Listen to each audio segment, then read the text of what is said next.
Namaste children, welcome to science class. Today I continue lesson number 6, health and hygiene.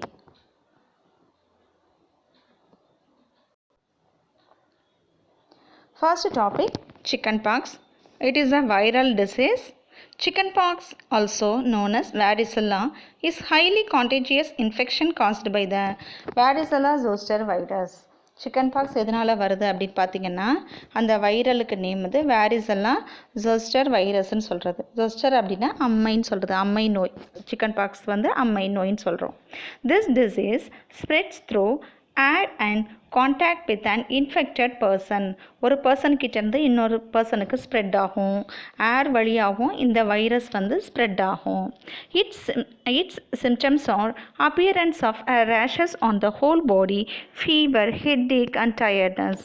சரி, இப்போ இந்த disease அதாவது chicken பாக்ஸுக்கு என்னென்ன சிம்டம்ஸ் இருக்குது அப்படின்னு பார்த்தீங்கன்னா ரேஷஸ் இருக்கும், ஹோல் பாடியுமே ரேஷஸ் இருக்கும், ஃபீவர், ஹெட்ஏக், ரொம்ப டயர்ட்னஸாக இருக்கும். இதெல்லாம் இந்த சிக்கன் பாக்ஸோடைய என்னது சிம்டம்ஸ்னால் என்னது அறிகுறிகள், அந்த நோய் வந்ததுக்கான அறிகுறிகள் இதெல்லாம் இருக்கும். Next topic prevention. எப்படி ப்ரிவென்ட் பண்ண முடியும் அப்படின்னு பார்த்தீங்கன்னா prevention and treatment. The chicken box vaccine is the best way to prevent chicken box. இப்போ நம்மளுக்கு சிக்கன் பாக்ஸுக்கு நிறைய வேக்சின்ஸ் எல்லாம் வந்துடுச்சு. வேக்சின் அப்படின்னு என்னென்னு பார்த்தீங்கன்னா அந்த நோய் வர்றதுக்கு முன்னாடியே நம்ம போடக்கூடிய இன்ஜெக்ஷன், ட்ராப்ஸ், இதை தான் நம்ம வேக்சின் சொல்கிறோம். சரியா? வேக்சின்னா அந்த டிசீஸ் வர்றதுக்கு முன்னாடியே நம்ம மெடிசன் எடுத்துக்கிட்டால் அதுக்கு நேம் தான் வேக்சின். இப்போ சிக்கன் பாக்ஸுக்கு இருக்குது. இது குழந்தையாக இருக்கும்போதே நம்ம என்ன பண்ணிடலாம், அந்த இன்ஜெக்ஷன் வந்து குழந்தைங்களுக்கு பிஃபோராக அட்டாக் ஆகிறதுக்கு முன்னாடியே போட்டுக்கலாம். Second topic, special should given to the infected person. Suppose ஒரு பர்சனுக்கு இன்ஃபெக்ஷன் வந்துடுச்சுன்னா அவங்கள செப்பரேட் பண்ணி அதை வந்து அவங்களுக்கு தனியாக கேர் கொடுத்து அதுக்கப்புறம் அதை வந்து ப்ரிவென்ட் பண்ண முடியும். அது அவங்க வந்து இந்த சிக்கன் பாக்ஸ் வந்த பர்சனெல்லாம் நார்மலாக வீட்டை விட்டு வெளியில் வரக்கூடாது அப்படிலாம் சொல்கிறதுக்கு என்ன ரீசன் அப்படின்னு பார்த்தீங்கன்னா அந்த வைரஸ் வந்து எல்லாருக்கும் ஸ்ப்ரெட் ஆகிறதுக்கு சான்ஸ் இருக்குது. அதனால தான் என்ன பண்ணிடுறாங்க, சிக்கன் பாக்ஸ் வந்து அவங்க வீட்டுக்கு யாரும் போகவும் மாட்டாங்க, அவங்க வீட்டில் அந்த பர்சன் வந்து வெளியில் வரவும் மாட்டாங்க. Next topic rabies. இந்த ரேபிஸ் டிசீசஸ் எதனால் வருது அப்படின்னு பார்த்தீங்கன்னா இதுவும் வைரல். நம்ம இப்போ வந்து பார்த்துட்ருக்கிறது எல்லாமே வைரல் டிசீஸ் தான் பார்த்துருக்கோம். இந்த வைரஸ் அட்டாக் ஆன அனிமல்ஸ் கிட்டேருந்து மற்றவங்களுக்கு வர்றதுக்கு சான்ஸ் இருக்குது, ரேபிஸ் வர்றதுக்கு சான்ஸ் இருக்குது. அப்போ இந்த வைரல் வந்து எந்தெந்த அனிமல்ஸுக்கெல்லாம் வருது அப்படின்னு பார்த்தீங்கன்னா டாக், ரேபிட், மங்கி, கேட், இதுக்கெல்லாம் இந்த ரேபிஸ் வைரஸ் வந்து அட்டாக் ஆகும். ஓகே சில்ட்ரன், ரேபிஸ் இப்போ நம்ம என்ன பார்த்துட்ருக்கோம்னா ரேபிஸ் அப்படிங்கிற டிசீஸ் பார்த்துட்ருக்கோம். Rabies is the fatal disease. ஃபேட்டல்னால் ரொம்ப டேஞ்சரான disease which is transmitted by the bite of an infected dog, rabbit, monkey, cat extra. சரி, நார்மலாக எல்லா டாக்ஸ், எல்லா மங்கி அப்படிலாம் கிடையாது. எது ஒன்று வைரஸ்னால் அஃபெக்ட் ஆகிருக்கோ அந்த அனிமல்லேருந்து மற்ற பர்சனுக்கு ஸ்ப்ரெட் ஆகிறதுக்கு சான்ஸ் இருக்குது. The virus present in a saliva of dog enters the brain via neurons. இப்போ ஒரு டாக் வந்து ரேபிஸ் வைரஸ்னால் அட்டாக் ஆகியிருந்தது, அது வந்து ஒரு பர்சனை வந்து கடிச்சிருச்சு அப்படின்னா அதோட சலைவால் இருக்கக்கூடிய அந்த வைரஸ் வந்து அந்த பர்சனுடைய பாடியில் என்ட்ராயிடுது. அது என்ட்ராகி என்ன ஆகும் அப்படின்னு பார்த்தீங்கன்னா ஃபார் எக்ஸாம்பிள் காலில் கடிச்சிருச்சுன்னா அந்த காலில் இருக்கக்கூடிய அந்த நர்வ்ஸ் வழியாக உள்ளே என்ட்ராகும். பெரிஃபரல் நர்வ்ஸ்ன்னு சொல்கிறது.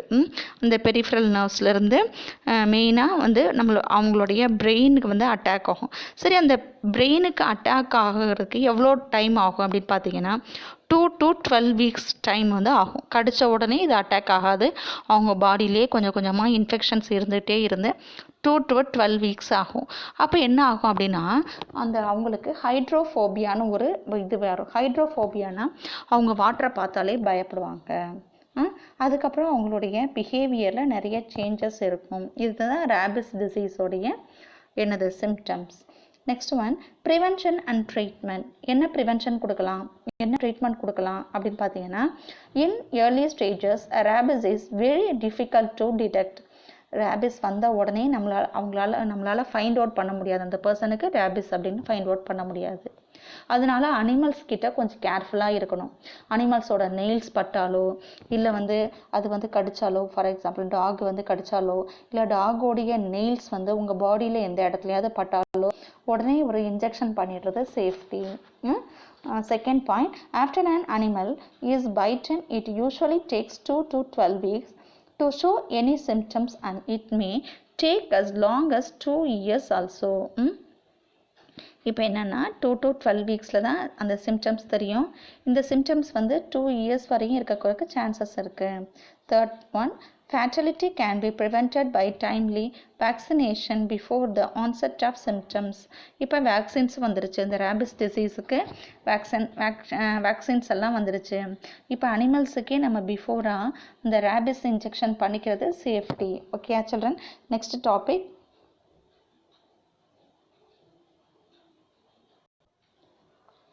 பேஜ் நம்பர் 81ல் நம்மளுக்கு இந்த பிக்சர் கொடுத்துருக்காங்க. இது வந்து என்னென்னா சிக்கன் பாக்ஸுக்கு சிம்டம்ஸ் வந்து நம்மளுக்கு ட்ராயிங்கில் பாயிண்ட்ஸில் எக்ஸ்பிளைன் பண்ணியிருக்காங்க. நெக்ஸ்ட் ஒன் ரேபிஸ் வந்து எப்படி என்ட்ரு ஆகுது அப்படிங்கிறத பாயிண்ட்ஸாக கொடுத்துருக்காங்க. இதை பார்க்கலாம். First one, virus enters via animal பைட்டில் ஒரு பர்சனுக்கு வந்து வைரஸ் வந்து அவனோட பாடியில் என்ட்ரு ஆகுது. Second point, virus replicates in muscle at a site of bite. அப்போ அந்த இடத்துல என்ன ஆகுதுன்னா அந்த மசிலில் வைரஸ் வந்து என்ன ஆகிடுது, உள்ளே வந்து என்ட்ரு ஆகிடுது. Third point, virus infects nerve in peripheral nervous system moves by retrograde transport. இப்போ என்ன ஆகுது, பெரிஃபரல் நர்வஸ் சிஸ்டத்தை அட்டாக் பண்ணுது. பெரிஃபரல் நர்வஸ் சிஸ்டத்துலேருந்து அப்படி என்னது ரெட்ராக்ரேட் அப்படின்னா என்ன மீனிங் அப்படின்னு பார்த்தீங்கன்னா ரெட்ராக்ரேட் அப்படின்னு பார்த்தீங்கன்னா அப்படியே டிரான்ஸ்போர்ட் ஆகுது, கொஞ்சம் கொஞ்சமாக டிரான்ஸ்போர்ட் ஆகி உள்ளே அந்த பாடியில் ஃபுல்லாக என்ட்ரு ஆகிடுது.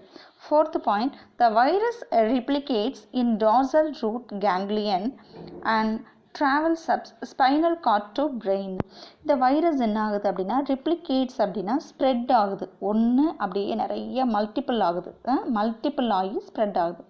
எங்கெல்லாம் போகுது அப்படி பார்த்தீங்கன்னா டார்சல் ரூட் கேங்லியன்.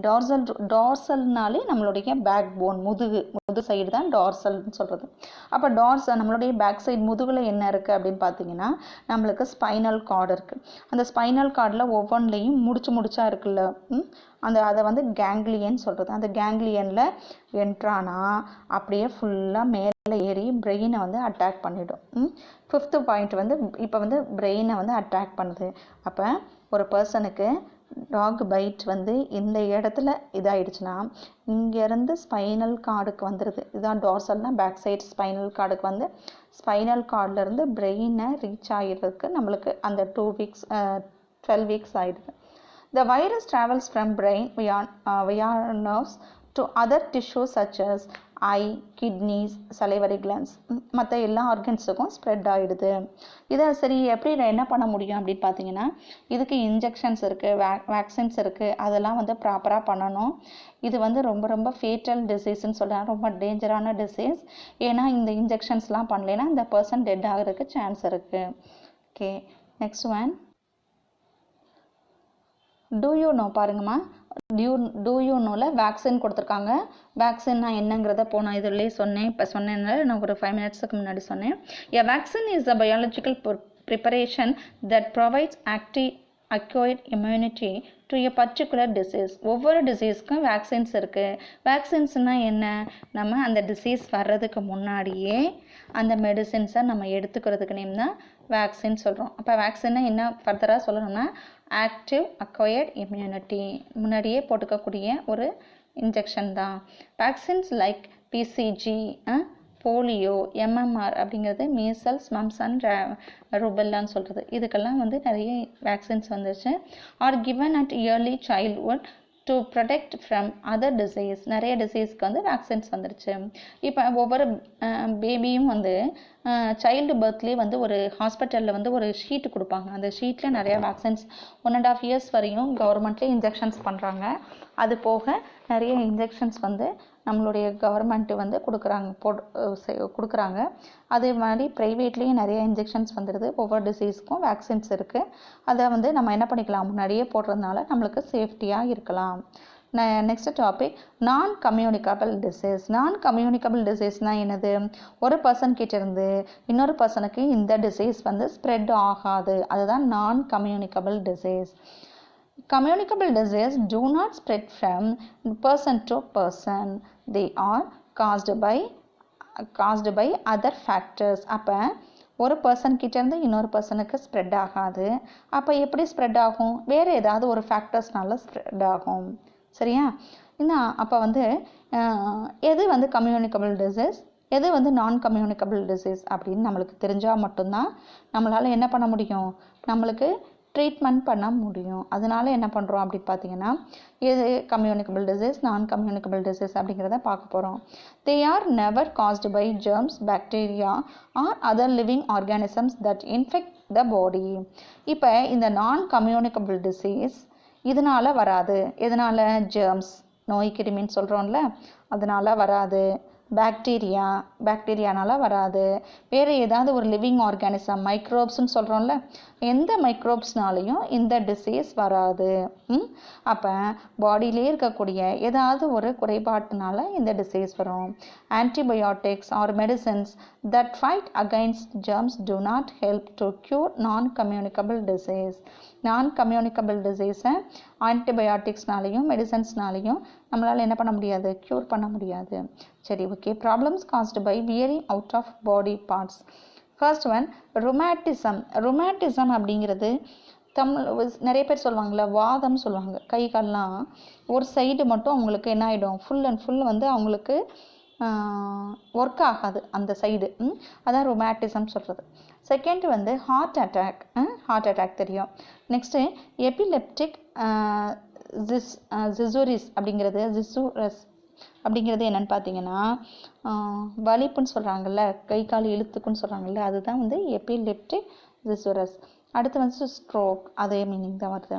அடுத்து மைக்ரைன் ஹெட்டேக் அப்படிங்கிறது அவங்களுக்கு அந்த ஹெட்டேக் வந்து ஒரு சைடு மட்டும் தான் வரும். மைக்ரைன்ங்கிறதுனால ஒரு சைடு வரக்கூடிய ஹெட்டேக் தான் மைக்ரைன் ஹெட்டேக். அடுத்து கேட்ராக்ட்ங்கிறது நம்ம ஐவில் வரக்கூடிய ஒரு டிசீஸ் தான் கேட்ராக்ட். அடுத்து கேன்சருங்கிறது நார்மல் பாடி செல் எல்லா ஆர்கன்ஸ்லேயுமே செல்ஸ் வந்து ப்ரொடியூஸ் ஆகி அதோட ஒர்க்கை முடித்து அது டெட் ஆகணும். ஆனால் கேன்சர் செல் மட்டும் டெட் ஆகாது. அப்படி என்ன ஆகும்? மல்டிபிள் ஆகி அந்த இடத்துல கட்டி மாதிரி ஃபார்ம் ஆகிடும். கேன்சரும் டேஞ்சரஸ் தான்.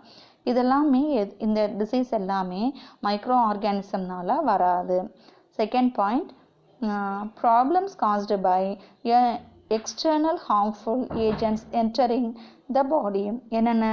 Allergies, asthma, poisons, snake bite, cough from smoking, stomach ulcer, alcoholism. இது எல்லாமே எக்ஸ்டர்னல் ஃபேக்டர்ஸ்னால ஒருத்தருக்கு வரக்கூடிய டிசீஸ். அலர்ஜி தெரியும். ஆஸ்மா அப்படின்னா ப்ரீத்திங் ப்ராப்ளம்னா ஆஸ்மா. பாய்சன்ஸ். அடுத்து வந்து ஸ்னேக் பைட். அப்புறம் காஃப் ஃப்ரம் ஸ்மோக் பண்ணுறவங்களுக்கு வரக்கூடிய காஃப். அப்புறம் ஸ்டமக்கில் வரக்கூடிய அல்சர், ஒழுங்காக சாப்பிடாதவங்களுக்கு, சரியாக ஃபுட்டு எடுக்காதவங்களுக்கு அல்சர் வரும்.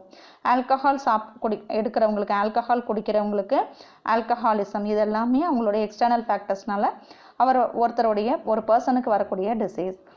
அடுத்த next topic, problems caused by lack of trace elements in the பாடி.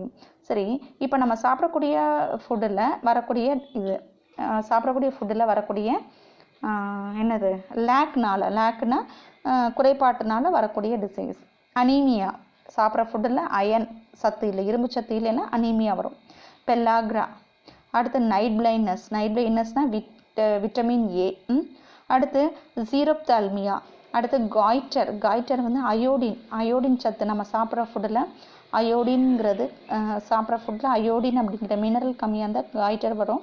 அப்புறம் ஹைப்போதைராய்டிசம், இதுவும் அயோடினால் வரக்கூடிய டிசீஸ். ஓகே சொல்கிறேன். Next one, problems caused by மால் நியூட்ரிஷன்னா இதுவும் நியூட்ரிஷன் குறைபாட்டினால் வரக்கூடிய disease. Nutritious food is needed for a person to grow well, work hard, and stay healthy. Many common sickness are caused by malnutrition. சாப்பிடக்கூடிய ஃபுட்டில் nutrition கம்மியாக இருந்ததுன்னா மொத்தமாகவே நம்மளுடைய க்ரோத்து கம்மியாயிடும். ஒர்க்கு வந்து ஹார்ட் ஒர்க் பண்ண முடியாது. ரொம்ப ஹெல்த்தியாகவும் இருக்க முடியாது. அப்போ நம்ம எடுக்கக்கூடிய ஃபுட்டு வந்து பேலன்ஸ்டாக இருக்கணும். ஓகே, பேலன்ஸ்டாக இருந்ததுன்னா நம்மளுக்கு எந்த ப்ராப்ளமும் இல்லை. பேலன்ஸ்டாக இல்லை, நியூட்ரிஷன் கம்மியாக இருந்ததுன்னா நம்மளுக்கு சிக்னஸ் வரும். அடுத்து டூயனோ பாருங்கள், லியூகோடெர்மா கொடுத்துருக்காங்க. லியூகோடெர்மா அப்படிங்கிறது பார்த்திங்கன்னா சில பர்சனுக்கு அவங்களுடைய பாடியில் மெலனின் அப்படிங்கிற இது கம்மியாகிறதுனால அவங்க பாடியில் ஒயிட் ஃபுல்லாகவுமே ஸ்ப்ரெட் ஆக ஆரம்பிச்சிடும். இந்த ஒயிட்டாக இருக்கிறது என்ன ஆகும் அப்படின்னு பார்த்தீங்கன்னா அவங்களுடைய ஸ்கின்லேயே ஒயிட்டாக வர்றது ஒரு பர்சன் கிட்டேருந்து இன்னொரு பர்சனுக்கு ஸ்ப்ரெட் ஆகாது. ஓகேயா, இந்த leucoderma is a non-communicable disease caused by a partial or total loss of pigmentation in the skin. ஸ்கின்ல மெலனின் அப்படிங்கிற பிக்மெண்ட் இருந்ததுன்னா நம்மளை மாதிரி ஒரு பர்சனுக்கு சாதாரணமாக இருப்பாங்க. ஆனால் அவங்களுடைய ஸ்கின்ல மெலனின் கம்மியாகிக்கிட்டே போணுச்சுன்னா அவங்களுடைய அந்த நார்மல் ஸ்கின்னில் எங்கெல்லாம் கம்மியாகுதோ அங்கெல்லாம் வெள்ளை வெள்ளையாக ஒயிட்டாக டாட்டாக வர ஆரம்பிக்கிறது. அப்படியே கொஞ்சம் கொஞ்சமாக அவங்களுடைய பாடி ஃபுல்லாகவுமே ஸ்ப்ரெட் ஆக ஆரம்பிச்சிடுது. This condition affects any age, எந்த ஏஜில் வேணாலும் வரலாம், யாருக்கு வேணாலும் வரலாம், மேல் ஃபீமேல் யாருக்கு வேணாலும் வரலாம், எத்னிசிட்டி யாருக்கு வேணாலும் வரலாம். தெர் இஸ் நோ க்யூர், இதுக்கு க்யூர் பண்ண முடியாது. It does not spread by touching, sharing food and sitting together. ஒன்றா உட்கார்றதுனாலையோ டச் பண்ணுறதுனாலையோ ஃபுட்டை ஷேர் பண்ணுறதுனாலையோ ஸ்ப்ரெட் ஆகாது. ஓகேயா சில்ட்ரன், தேங்க்யூ.